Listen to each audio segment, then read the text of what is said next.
We're going to go fast. We're going to do 5 questions, and then I have a special thing at the end. Let's try these out. Absolute value of x plus 4 plus 3 equals 2x minus 13 plus 3. What is the smallest solution to the given equation? Okay, so you see how there's plus 3's on both sides. I can just cancel those out. Cross that out, and I'm going to move it over. So I'm going to get x plus 4 minus absolute value of 2x minus 13 equals 0. I'm going to plug that in, and you're going to see what the graph does. X plus 4 minus absolute value of 2x minus 13. You can see the graph, and here it is. 3, 0, and then 17, 0. So the smallest solution is 3. Our answer here will be 3. X squared plus root k minus 3x plus 26 equals 0. In the given equation, k is a constant. The equation has exactly one real solution. What is the value of k? So to have one real solution, that's when you have the discriminant, which is b squared minus 4ac. That's the part inside the square root in the quadratic equation, has to equal 0.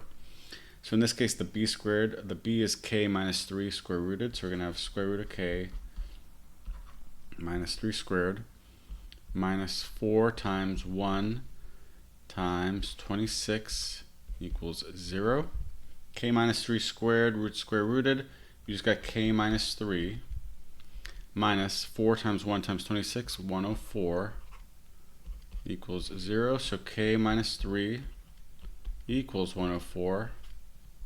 K equals 107. Okay, so I know the square root throws you off, but it actually helps you because when you square it, you're going to get rid of it, and you just got k minus 3. Nice and easy. And the important thing here is knowing discriminants and when you have one real solution by having it equal 0.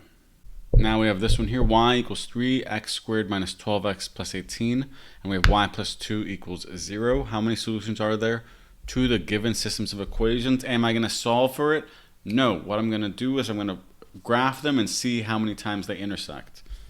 So I'll graph the first one, 3x squared minus 12x plus 18. Then I'll graph the second one, y plus 2 equals 0. That gives me y negative 2. And this is above. They never intersect. You could have done this algebraically and it wouldn't be that bad, but graphing is even faster, right? I did that in under 15 seconds. The answer is going to be D, no solutions. We're moving and grooving. If you have questions on this, you know I am thrilled to answer them. But today I just want to do it fast and quick, just for fun. A circle has the following equation: x minus 1 squared plus x plus 6 squared equals 16. If the diameter of the circle is doubled, what is the equation of the new circle? So if the diameter is doubled, that's the same as saying the radius is doubled. What's the radius of the original circle? Remember that in this type of equation, it's x minus h squared plus y minus k squared equals r squared, where h is the x value at the center, k is the y value at the center, and r is the radius. So here r squared equals 16. R equals 4. So if r equals 4, the new r is going to equal 8. So then the new r squared is going to be 8 squared, which equals 64, which gives us b. Okay, every other answer does not work. 128 and 256 is too big. 32 is too small. The thing I see most often is people half the 16, get 8, square it, get 6, then double it, get 16 for the new radius, and then square it and get 256. That wouldn't work here. So just remember the standard form for a circle and then go from there. The function g is defined by the given equation. For what value of x does g of x reach its maximum? So think about this. Again, you can graph it and then you'll get it, but you don't have to graph it too, because you can just find the solutions, and then the midpoint of the solutions is either the maximum or the minimum. So the solutions here are going to be when 48 minus 2x equals 0, you're going to get 2x equals 48, x equals 24. So that's one solution. And the other one, 30 plus 2x equals 0. 2x equals negative 30. X equals negative 15. Then the average of those two is when you add them up. So it'll be 24 minus 15 equals 9, and you divide it by 2. You're going to get 4.5. You're going to get B. Okay, now I'm going to show you graphically how this works. This one I just love the concept of, and it's not asking for the actual value there, it's just asking for the x value at it.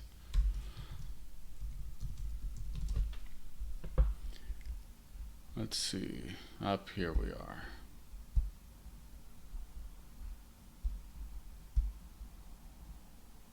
$4.5, beautiful. All right, so then that's it for the math, and I have 2 questions left, a vocab question and a grammar question for you all that may or may not have been on the test. I can't say.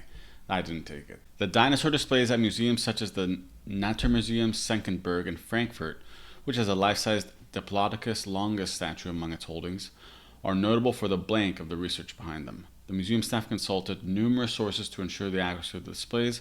Which choice completes the text with the most logical and precise word or phrase?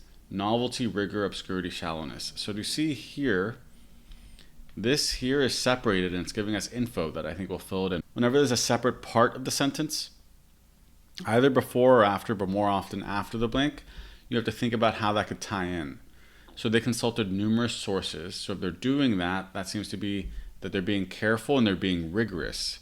So for the rigor of the research, B. It wouldn't be novelty, that'd be if it's new, they're doing something new. That's a very classic thing to do. It wouldn't be obscurity, there's nothing here that would tell us they're being obscure, and it wouldn't be shallowness. That'd be if they didn't consult resources. So remember, these sentences come with things split up, and you want to see how they tie into each other and make your life a lot easier. So we'll try a grammar question, and then I'll leave you to be free. These are great questions to review, even if you didn't have these questions on the test. Most of the ice found on Earth is ice LH, distinguished by a crystalline structure in which molecules form a hexagonal pattern. Amorphous ice, on the other hand, constitutes most of the ice in the ultra-rigid environment of outer space, defined by a disorganized molecular structure. Which choice completes the text so that it conforms to the conventions of standard English? A. Ice LH contains crystals, whereas amorphous ice, which lacks the thermal energy to form them, does not. B. Amorphous ice lacks the thermal energy to form the crystals found in ice LH. C. The lack of thermal energy in amorphous ice explains its inability to form crystals found in ice LH. Or D. Ice LH differs from amorphous ice in that it possesses the thermal energy to form crystals. So for this one, this is an introductory clause right here. So we want to watch out for dangling modifiers. So what's being defined by a disorganized molecular structure? We're told that ice LH has a crystalline structure, so it's not disorganized. So we wouldn't have that start the sentence. Amorphous ice seems to be the thing that is different and has a disorganized molecular structure, so it should be B. Because it's not the lack of thermal energy. That doesn't have a disorganized structure. And again, it's not ice LH. So our answer here is B. Whenever you have an introductory thing and a comma, and then you have the rest of it, you have to think what ties in directly with the part that goes before it. And here would be amorphous ice. All right, so these are 7 questions that may or may not have been on the test. Again, I can't say, but I hope you enjoyed them. And if you have questions on these or any other ones you want me to cover, you know how to reach me in the comments or on Substack. I'll talk to you all soon. Bye.